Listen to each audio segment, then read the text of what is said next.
Hello 79,560 അല്ലേ? ഇത് 79560 ആണ് ചങ്ങാതി.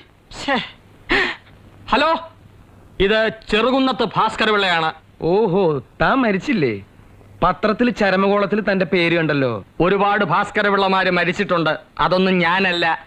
അവിടെ സംസാരിക്കാൻ കൊള്ളാവുന്ന മാന്യന്മാരാരെങ്കിലും ഉണ്ടെങ്കിൽ അവരുടെ ഫോൺ കൊടുക്കൂ. ചേട്ടനോട് സംസാരിക്കാൻ പറ്റിയ ഒന്നുകൂടി ഉണ്ട്. അതിനെ പുറത്ത് കൂട്ടിൽ പൂട്ടിട്ടിരിക്കുക. എന്താ കാര്യം എന്ന് വെച്ചോ പറയടോ. പാക്ക് അര പിള്ള. കുട്ടിയെ എന്തുദ്ദേശിച്ചാണ് ഇന്ന് നിങ്ങൾ അങ്ങോട്ട് കൊണ്ടുപോയത്? നിയമപ്രകാരം കുട്ടി ഇന്ന് ഇവിടെ വരേണ്ടതാണ്. കോടതി നിയമം ലംഘിച്ചാൽ അതിന്റെ അനന്തരഫലം എന്താണെന്ന് തനിക്ക് അറിയാമോടോ കിഴങ്ങാൻ പൊതുവാളെ? പാക്കരപ്പിള്ള തോന്നിവാസം പറയരുത്. കുട്ടിയെ ആരും വിളിച്ചോണ്ടൊന്നല്ല. കുട്ടി സ്വമേതാ ബസ്സിൽ വന്ന് ഇറങ്ങിയതാ. ഈ കേസും വിധിയൊന്നും അതിന് നിശ്ചയില്ലല്ലോ. പിന്നെ കോടതിക്കാര്യം പറഞ്ഞ് എന്നെ പേടിപ്പിക്കാൻ നോക്കണ്ട. വക്കീൽ ഗുമസ്തപ്പണിയായിട്ട് കോടതി വരാന്തയിൽ കുറെ നിരങ്ങിയവനാ ഞാൻ. കണ്ട